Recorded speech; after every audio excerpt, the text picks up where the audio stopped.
Have the pressures of life stresses got you bogged down and depressed? Have you lost your hope to live? Are you in distress and life seems meaningless and troublesome? It's time to regain your mental wellness and receive power to thresh all anxiety. The IPA Threshing Flow Helpline is here for you. Join us on Hope 103.1 FM every other Thursday from 6 to 7 p.m. with me, your host, Bishop Esther Baptiste.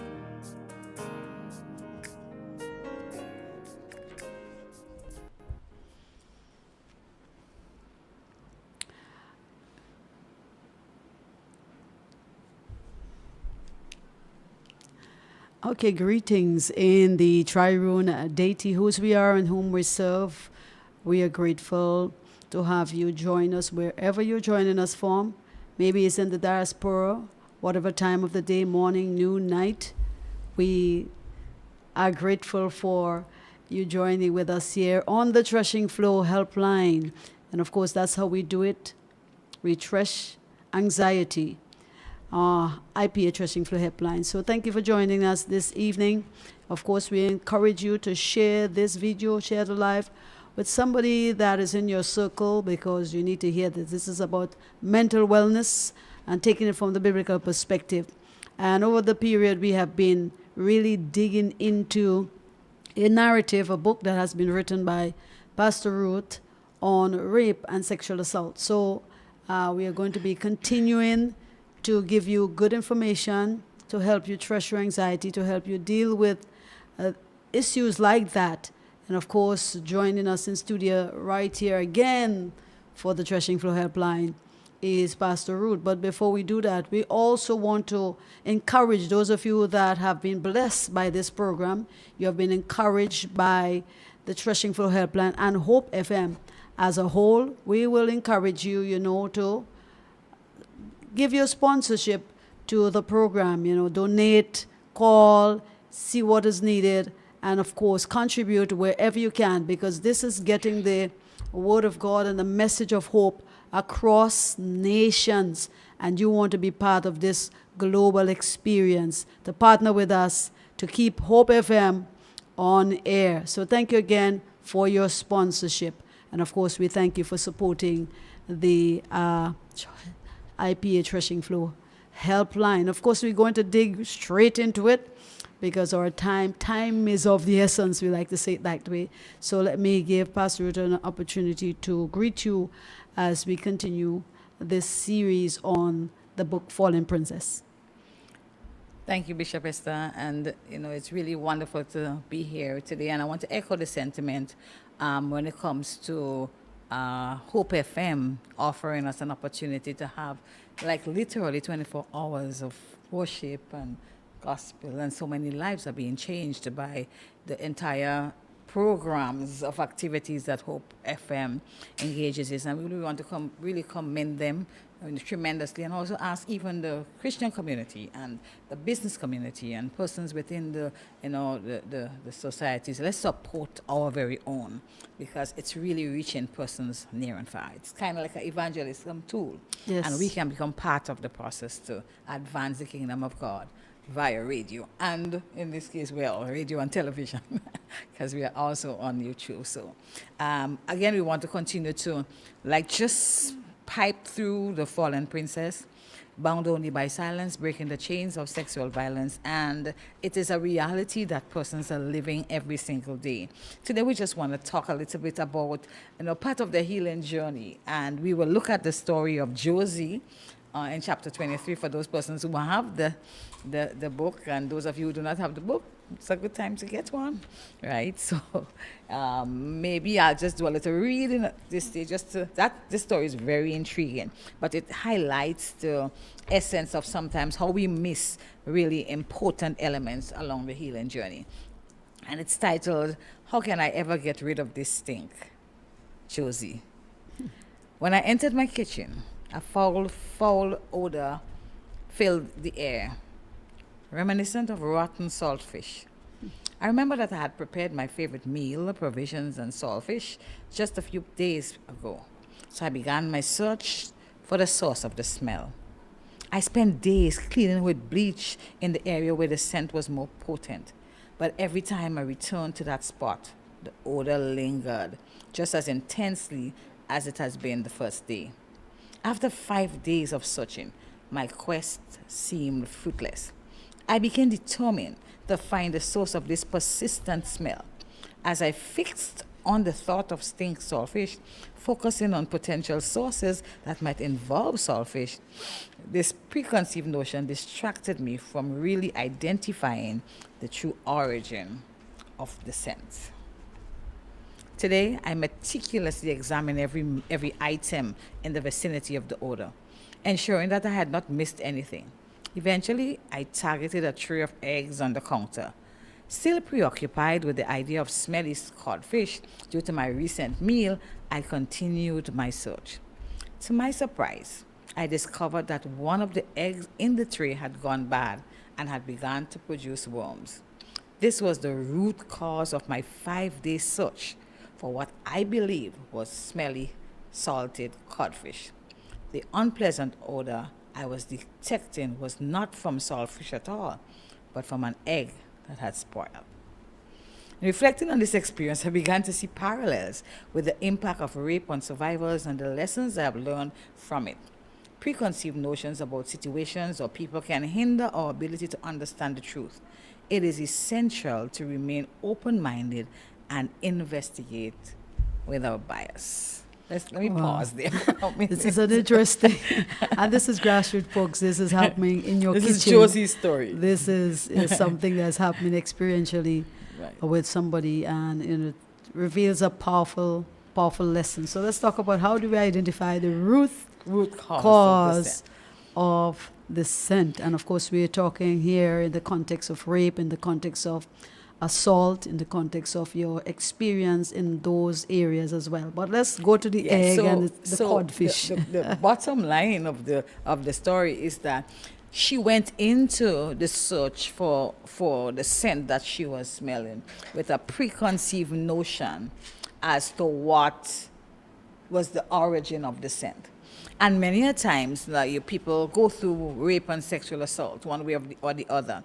And what happened is that on the healing virtue, some people think about certain things. So, for instance, I might be going through the process of healing, but because I am thinking about something else, I am not able to understand. Say, for instance, you're in a situation, you're interacting with persons, and they're exhibiting different emotional, imbalances, and we assume we know what that person is going through. And for some people who might have gone through rape and sexual assault, they might immediately assume that a particular emotional behavior is related to something they know, right, or have seen before.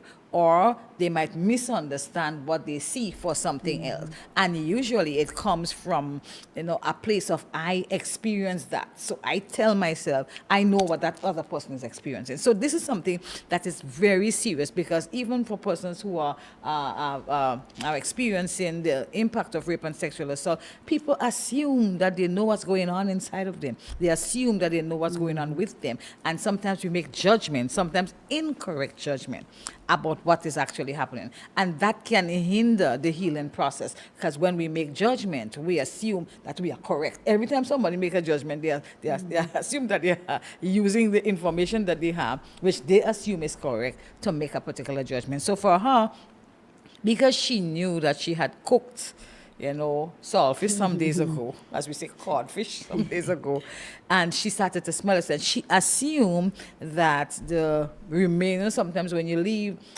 cooked saltfish or raw exposed over a period of time, it tends to go bad. And so she was assuming that what she was actually smelling was related to what she had done some days ago.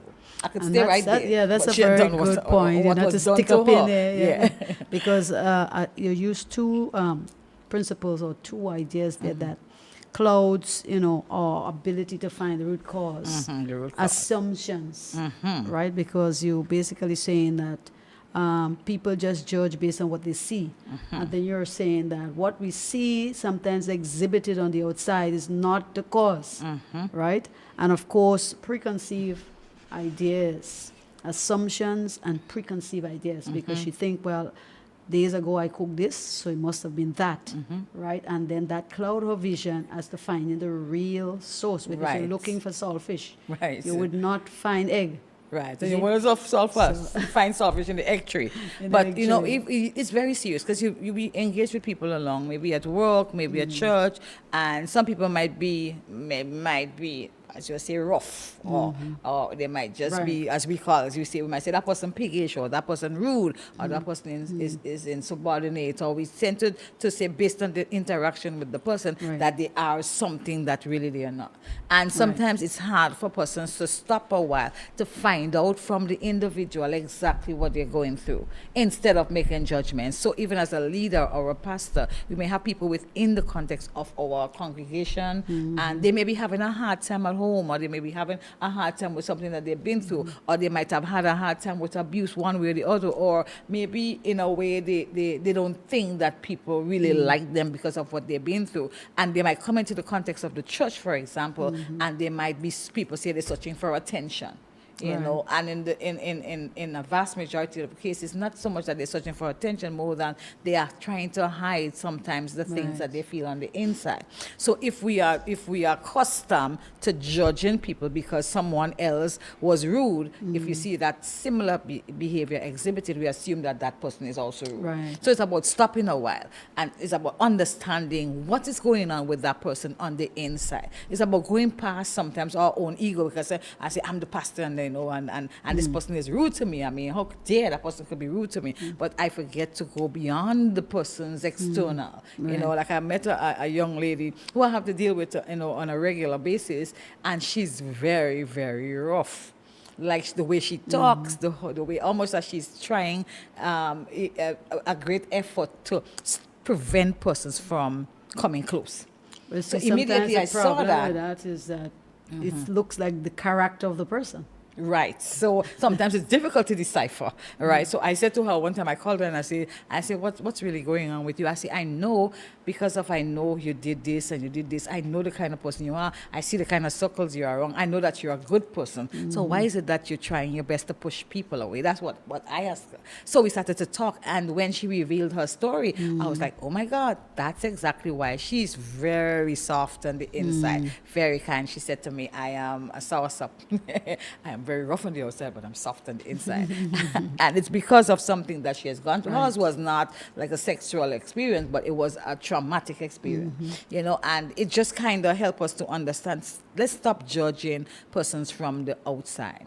And let's, even by the Spirit of God, might be able to discern that that person might be hurting, that person might be broken, that person might be going through something that they themselves cannot define. Right. You know, so if we come with preconceived notion about what we think is wrong with the person, whether they're rude and they have attitude, and some people say, especially in the church, that person's attitude, I don't have nothing to do with them. Where did the attitude come from? What's going on with them? Have you stopped to find out, you know, what's going on before you make a judgment? And I think this is what this story is trying to depict. Because I think in a lot of ways, as we're looking at judgment, I mean, sometimes we will say, don't make the judgment.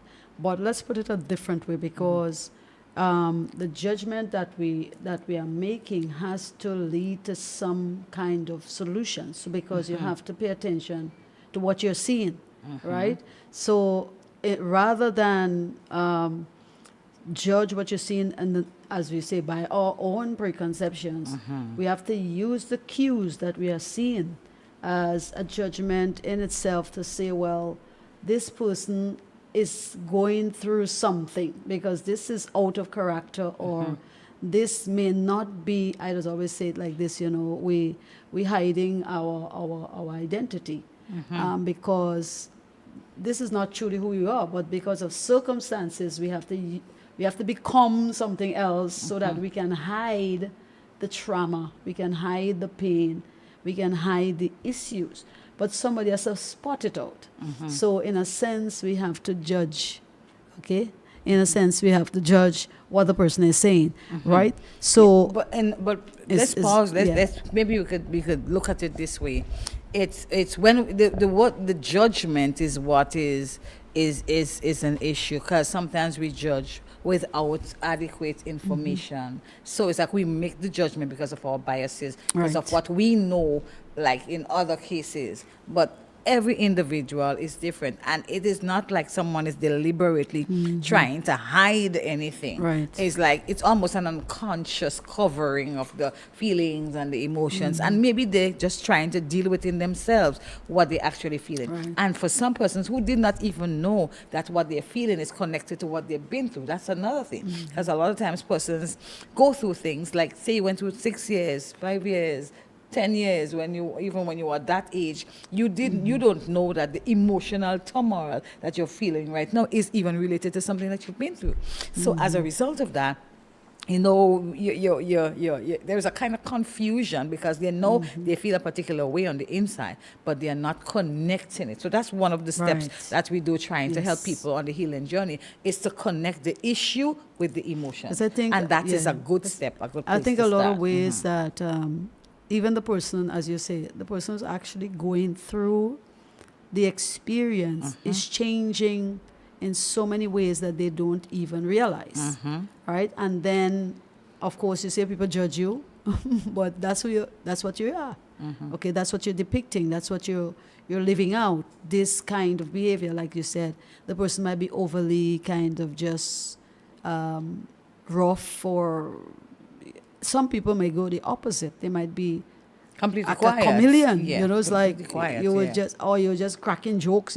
Because this is a way to distract. So we want to talk about these subliminal messages that we cannot ignore, but we want to identify them, not just the other people on the outside, but the person who's going through this situation must be able to identify, this is not really me, right? I'm not a jovial person. Naturally, you But just for some wanna- people, yeah. the thing happened so long, Yeah. so they have even Inconnected, missed, right? yes. They have even missed the who they were before the thing happened, right? So some people are not able to scale. Okay, this is what I used to be before it happened. If it happened in adulthood or something, maybe they might make. But a lot of the times, these cases of rape and sexual assault happens to individuals when they are quite young, Right. when they are quite innocent, so to speak, when they have not yet discovered themselves. So for them, they think that is their natural personality. Right. So at the end of the So day, it's a default it's kind of like a personality. default Yeah, that's personality. what I'm saying. Until you go through the process of healing, until you begin to understand. In this case, the story is that she had the scent. She knew around where it was, but she had no idea of exactly where it is. But Right. what she did, she relied on previous information that was To track incorrect, it. so that threw her off track.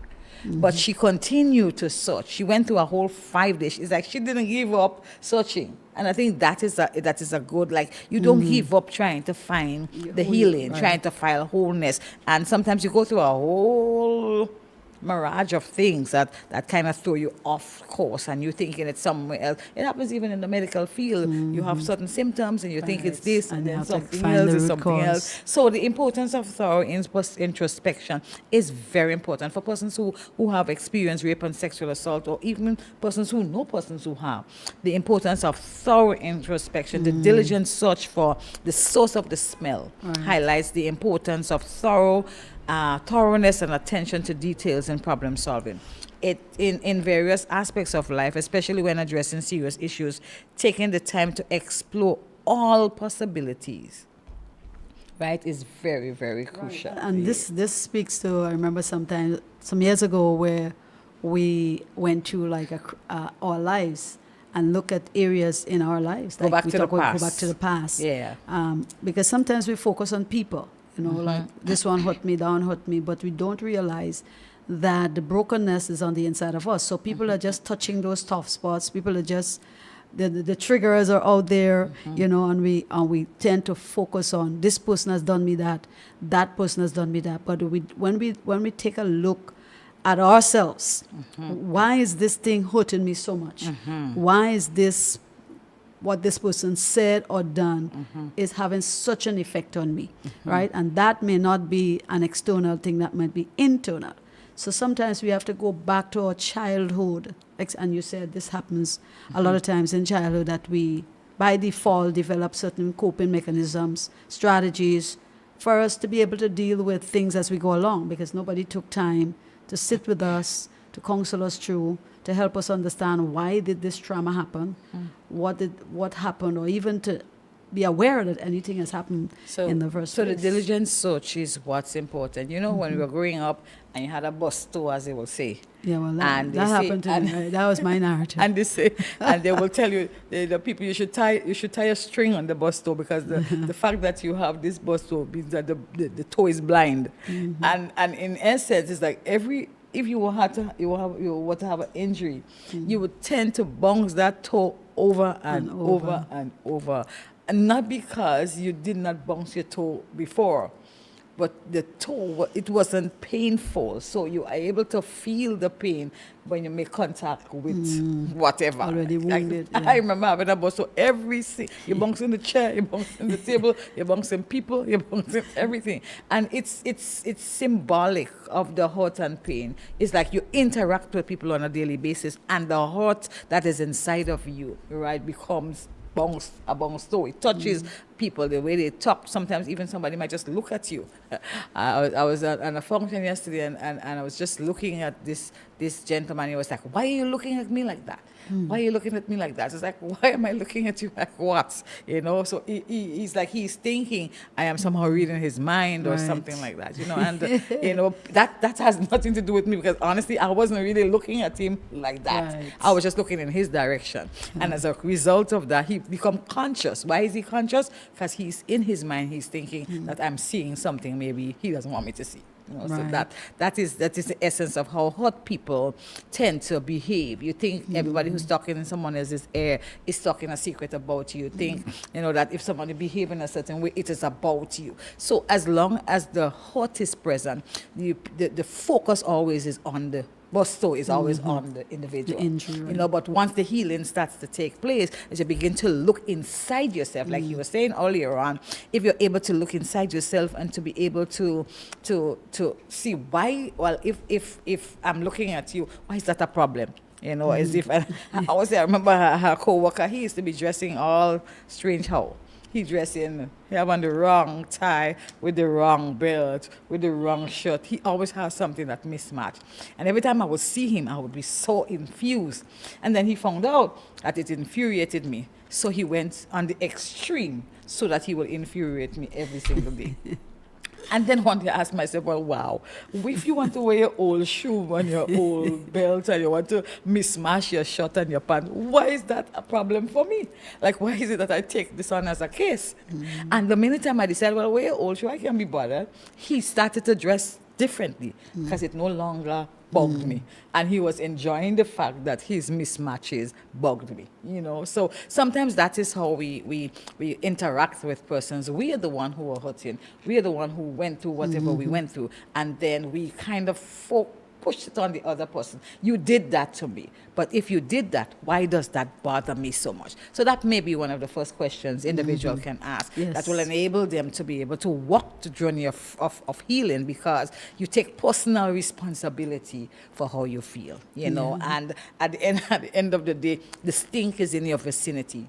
Right. So as created long by as you anyway. And it was you created this thing, or it was done to you. Yeah. Right. So if in order for you to be able to address it, you have to diligently search. Go past the biases, go past what people say or what people think, well, you know, and then begin to search. So she was searching and she searched. So the first thing is the importance of introspection, looking on the inside, taking personal responsibility for your emotion. That's what emotional intelligence really conceptualizes. Right. It's about understanding how you feel, what emotions you are going through, but it's also understanding what the other person's emotion is. Because, you know, it's our human nature as well to pass the buck, right? Right. Because we don't want to deal with ourselves. So it's always, the brooding is always, why am I being treated this way?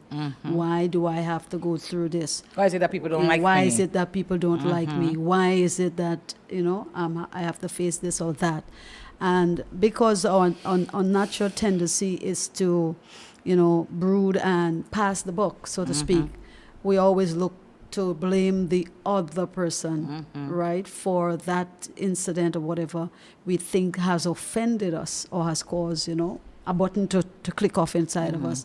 So I think it's important as well to be aware that you're not just trying to look for excuses to get yourself justified, so to speak, but that you're looking to see, well, these are genuine issues that I have to look to see whether they fit, whether, as you're saying, it's my problem or it's, external to me. So I think that's a very critical point. And that's a hard point to it is, and to ask someone to take personal responsibility for their Absolutely. own healing it might seem like an unfair, because sometimes the person who would have harmed that person is no longer alive, or the person might not care, or they might not be in a position to do anything about it.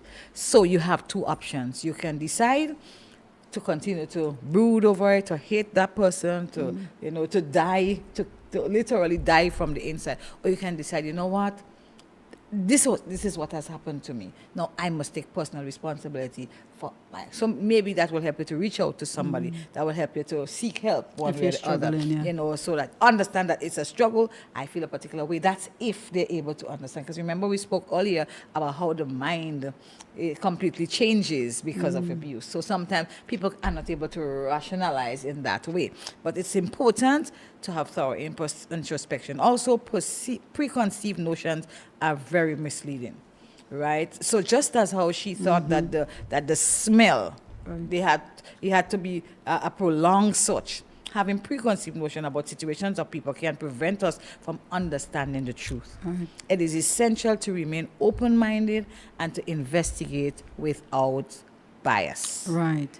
And of course, the preconceived ideas, what will have to happen in that sense is that you'll have to reshape your knowledge base, all right?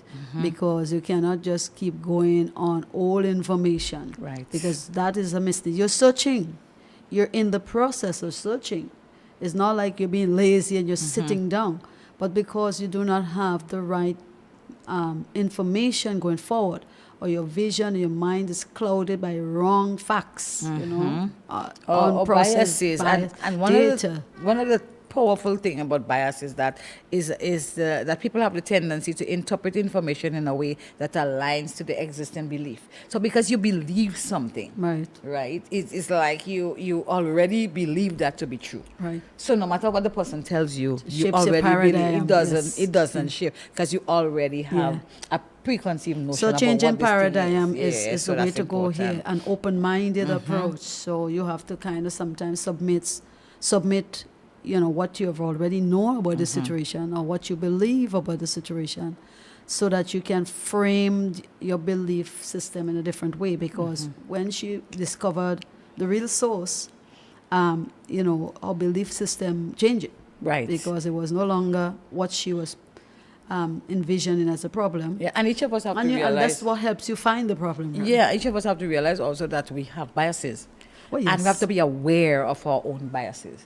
You understand? Just because you did not go through a terrible time doesn't mean that somebody else, or just because you got over what you've been through doesn't mean that somebody else will have that same kind of experience. So it's about being cognizant of the fact that we are all, in a way, bias. Sometimes we call it the confirmation bias. It's like you see something, and because you already believe it, it seems like there evidence to that effect. Right. You understand? So it's like you Like confirm it. What if I the- believe if is the, indeed if the true. fowl, sucking egg, and you miss an egg, you think. Right. You think it's that right? So the first point is Dog to sucking.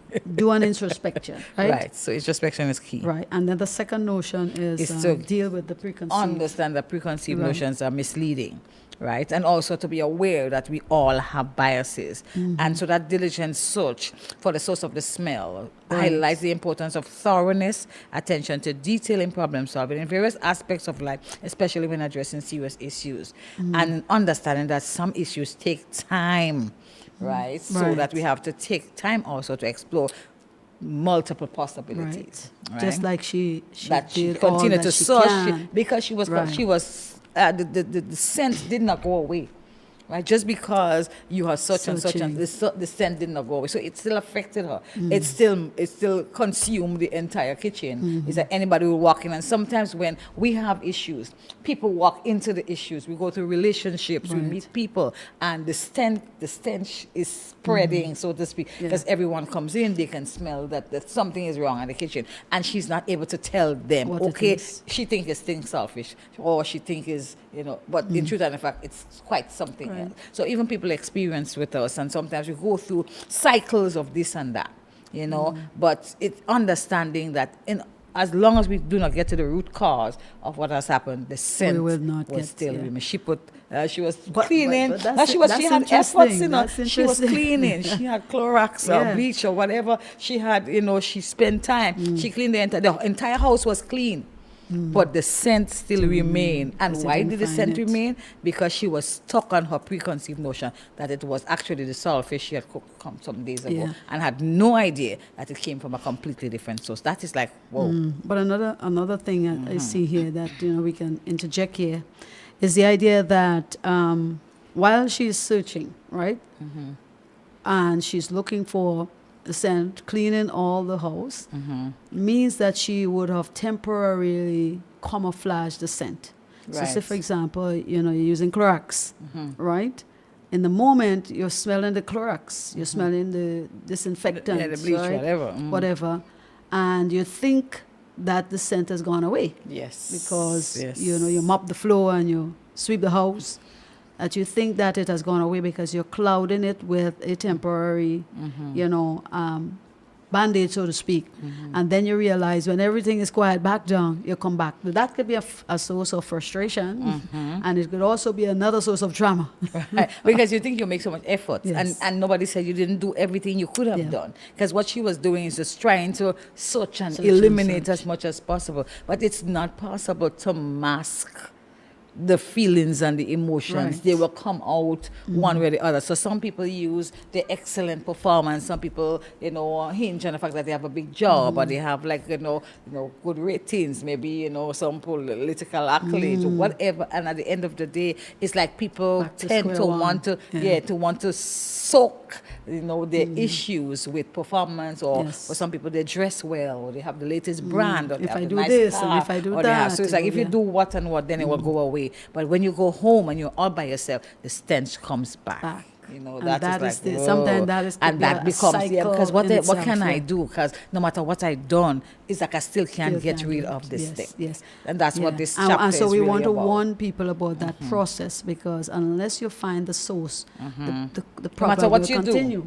Or if you look at it in medical terms, if you drink the wrong medicine, it might create a secondary side effects, Right, and you still right. have not gotten rid of the first. So you So might it's have to about go getting back to to the the root pharmacy, cause. right? Yeah, it's about getting to the root cause. Go back to the to deal. This didn't work, so let's try this. So we want to encourage folks, unless you find the root. If the problem persists, you have not found the root cause. Right. So you keep Right? searching. You Keep keep searching. So searching. that the third thing is acknowledging the hidden issues. Right. Now the hidden egg that caused the odor maybe can serve as a metaphor for underlying issues that may not be immediately visible. Right. Right. Just as the rotten egg went unnoticed, deeper emotional and psychological wounds, such as those experienced by survivors of trauma, may require careful examination to address. Yeah. So it's like the thing is there. It is there, but you just can't. You can't put your finger She on problem it like is some that people will she say. didn't make egg for breakfast. Right. And just because she didn't make egg, and probably for that 4 or 5 days, she had 5 days she eat egg. she had probably going to the church, she might have understood. Yeah. But she was so consumed with the fact that it was the saltfish that she didn't even think it could have been something else. You were so consumed by the fact that it could be this thing, you don't even think that it could be something else. Right. So consumed with the fact that the person is rude and insolent that you didn't even realize that the person is actually hurting. Yes. So I think that is the, acknowledging that hidden issues, right, can cause underlying issues, things at the bottom. And as leaders, we have to be able to get to the bottom of people's issue before we think about them disrespecting us. What is really going on with that individual? Must be the first question we have to ask, because this does not seem too normal. And then we talk about persistence paying off.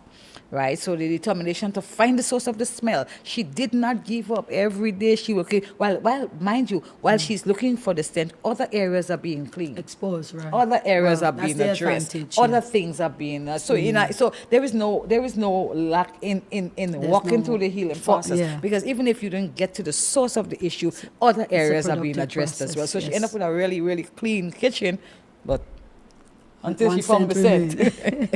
Right. So persistence pays off, right? Right. In the face of challenges, continuing to work or to seek the truth and understanding can lead to new discoveries and lasting resolution. Sometimes investigation must shift to the person in the mirror. Wow.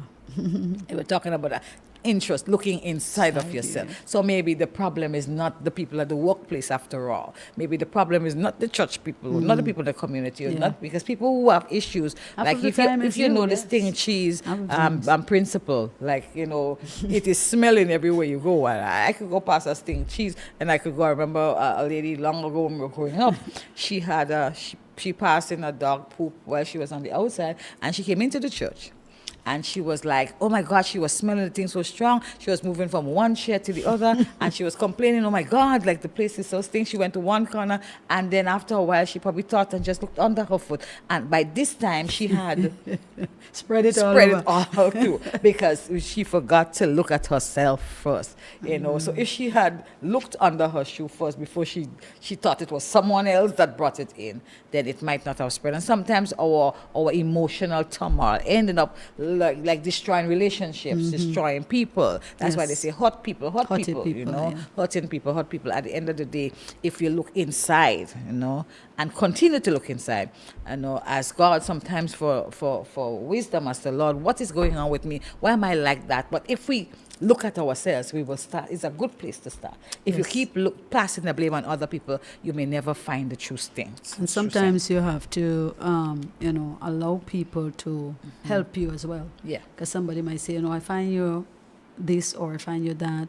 I mean, may not be the best solution, but you could also have people help you along as well. And of course, sometimes there are areas in your life that you need a divine intervention in terms of, I remember some people will tell stories where they had a dream where they were in such a house when they were small.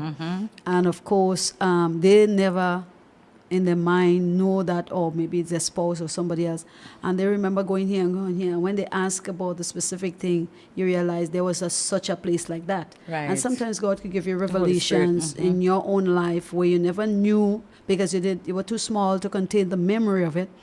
And then God bring you back in a dream, in a vision of some area that you was when you were small. And of course, when you investigate, there was such an area, right?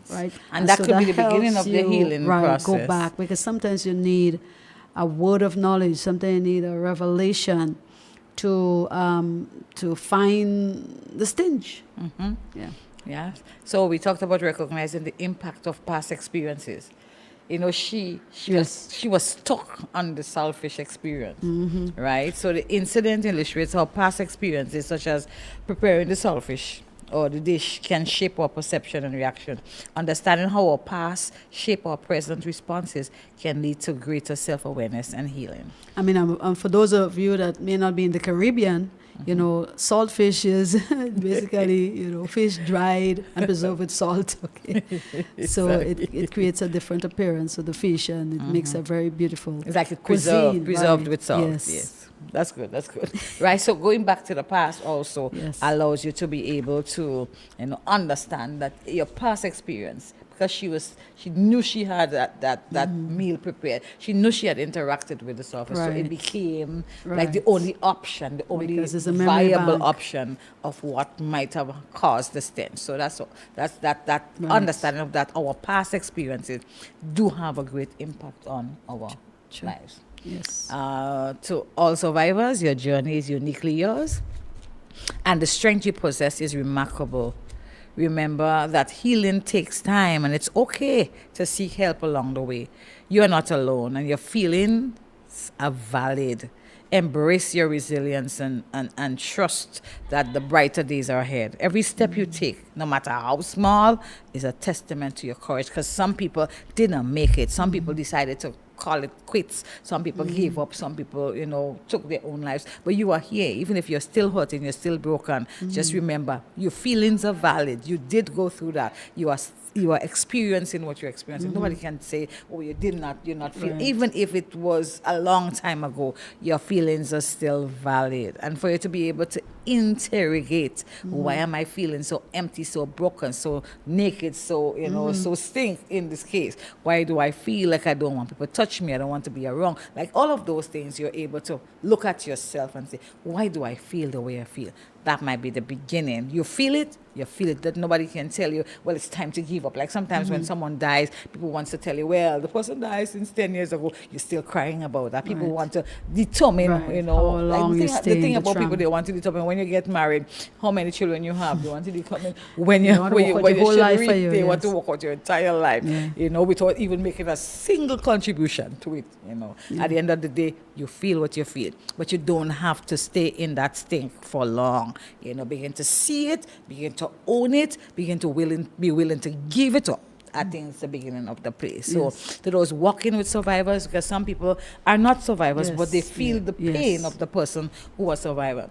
Your role is vital. Your role is very impactful. Find community. Right? Providing a safe space, listening without judgment, and offering support can make a world of difference. Remember to practice self-care. For the persons who are helping other people, they can tend to imbibe all the emotions, and they too can struggle because they are so close to the persons who are walking the healing journey. So remember to practice self-care. Take care of yourself. Rest, eat well, and as this walk, it can be really emotionally demanding. Your empathy and understanding can empower survivors, and your commitment to the healing journey is invaluable. So continue to believe in their strength and potential, and recognize that your effort contributes to their recovery and restoration. Together, you can foster hope and resilience. So for those walking with survivors, you are amazing, because then you have to take on the brunt of their feelings, and sometimes they change on you. Sometimes they feel good today, sometimes they want to walk, sometimes they don't want to walk. So the person who is experiencing that also can go through this emotional roller coaster, so to speak. So remember, you're also walking with the journey. You become a part of the whole process. Take care of yourself, right? Take care of yourself.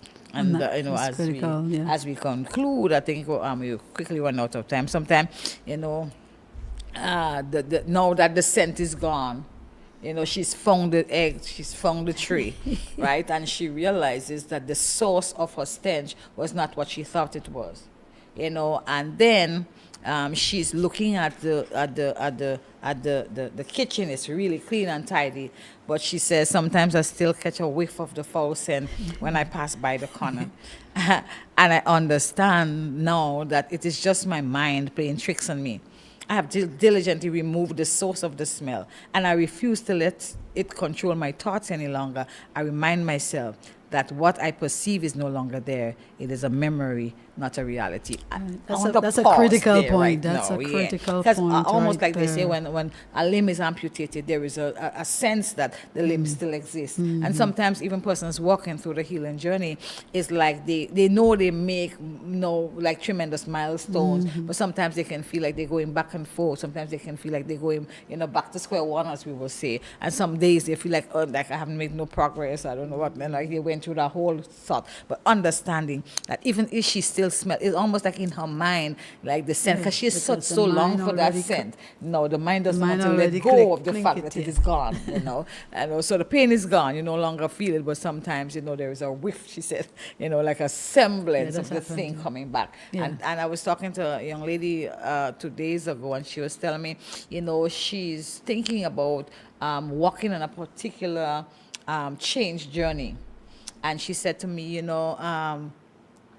change is something that is difficult, but needs persistence. So it's like she said, she have to deliberately make decision in the direction of the change every single day. That's a good And point. as we were talking about it, it just kind of hit me, because if you don't make it's that habits. decision, because Yeah. I remember you're The coming to brain a place forms where you used to do habits. something, Yeah. one thing, you used to feel a particular way, and every day you have to decide. She was saying every day you have to decide that this is the change. I'm going Yeah. to be consistent with that change, and then there comes a time when the change, when the change becomes the norm. The norm, right? Hey God! But she Because- said and that's how that we just work. like if Yeah. you don't persistently make the decision in the direction of a change, then change would not believe that you want to change. True. Yeah, because if one day you say do it, the next day you say do, you kind of confuse change, and change say no, that one ain't serious. When it's all said and done, change entrusts you, because change don't think you really want to And change. change is going to run away. Right, so change wants to run Change away. is Change, gonna no.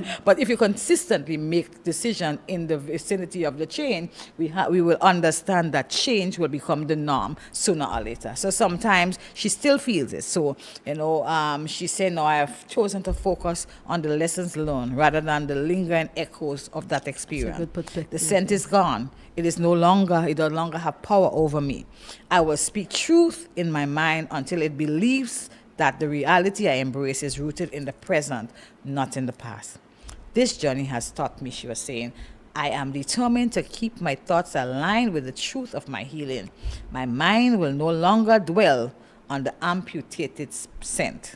Instead, I will celebrate the strength I have gained from moving forward. Yes, and this is a good place to wrap up, because, we have to begin to understand that what we're trying to achieve here is healing. We're trying to achieve, from your trauma, from all the experience of having to search and having to deal with all these failures, not finding how you change your life and how you adjust yourself to experience life to the fullest. And that in itself can be a trauma. And we understand that as you come to the point of realizing that this is an intentional effort, and of course it's going to yield results, and we're not promising it's going to be an easy process, but we are saying it is going to be a rewarding process. If you understand all that we have shared with you this evening, and for those of you who might be there, you might be listening in on this program, some things resonate with you because you've faced this kind of situation before.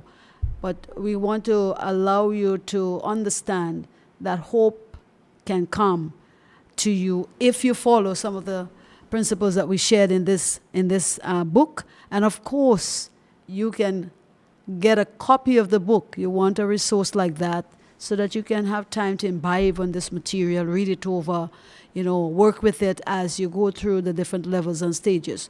So before we wrap up, we want to give you an opportunity to introspect, to come to the point where, I am going to intentionally search for my hidden stitched, the things that have, caused my life to be disrupted. And of course, I'm going to walk through that process of healing. If you're in your couch somewhere, and if you're in your car, wherever you are, and you're hearing this program, you're listening onto this program, of course, we want you to join with us again here before we wrap up for a time of prayer, because it begins at the point of prayer where we lay everything on with God, and He takes us through the process. What do we need to? Sometimes it's strategic. It may not be a one-size-fits-all. Your strategy for your healing and deliverance might look very different to another person. So as we wrap up, we want to pray with you, and we want to also allow you to have this resource. So of course you can call Pastor Ruth. We'll share the number with you again, or you can call into the radio station, Hope 103.1 or 94.1 in the frequency of FM, and of course we're going to have this information released to you how you can get this book. Okay, so my number is 417-8112, 417-8112. And, we're just going to pray. Father, we thank you for this time that we have together. And we know that persons near and far will be listening to this program. And the stench represents trauma, represents hurt, represents pain. And sometimes people search without, without some end, search without allowing themselves to be able to understand that the thing exists somewhere. It might be deep, it might be a long time ago, it might have been, something they want to forget or actually forgot. But it still smells up the life. It still, releases a kind of stench to the person. That's why they may feel that they're not loved, that people do not like them. They don't, they don't want people, don't want them to be around. It's literally the stench of the healing coming through. And for those who have not yet learned how to search and how to, to look diligently until it is found. And that, Josie, she wasn't giving up. She was just looking because she could not live with, until we come to the place or the point where we cannot live with it anymore. Not that for some people want to take themselves out, but want to find out what, why, how, what can I do, and really walk the journey of healing. Getting rid of the thinking it's my parents, it's my mother, it's my father. That's why I am what I am, but not understanding that whatever is done within me, how I imbibe it, how it affected me, is the real issues, and that because something has happened that I was not aware of or whatever. But I pray that you will help somebody. Lord, help somebody right now who is battling with emotional frustration.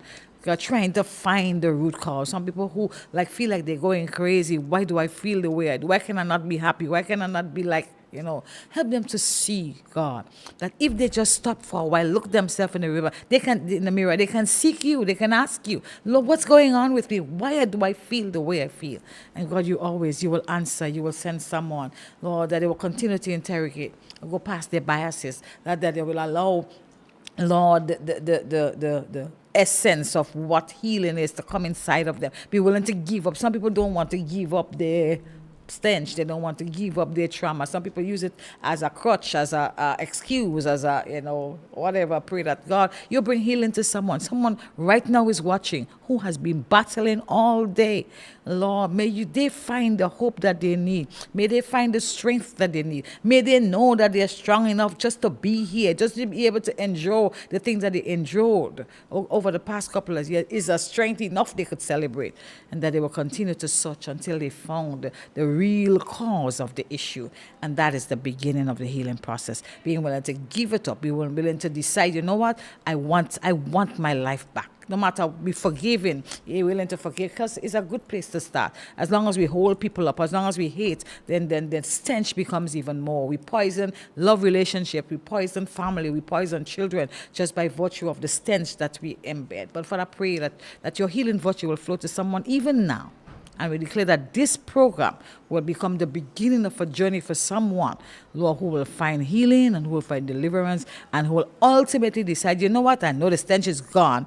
You're not going to trick me any longer to believing that it's still there. And then, God, they will be able to walk not for themselves alone, but also bring others into healing. Thank you for this program. Thank you for Hope FM. Thank you for persons watching. And I pray that you'll continue to minister grace, even as we go week by week. May this program find be a place for someone to find deliverance. In Jesus' name, there is life after trauma, and we can be whole because, God, you came to set the captive free. In Jesus' name, amen. Amen, amen. And if you just pray that prayer, we know that deliverance has started, and we want you to continue to tune in to Hope 103.1, 94.1, whichever frequency works for you. And of course, we are going to be joining you again for another episode of Threshing Through Helpline. Until then, may the Lord bless you so tremendously and have yourself a wonderful rest of the week. Amen.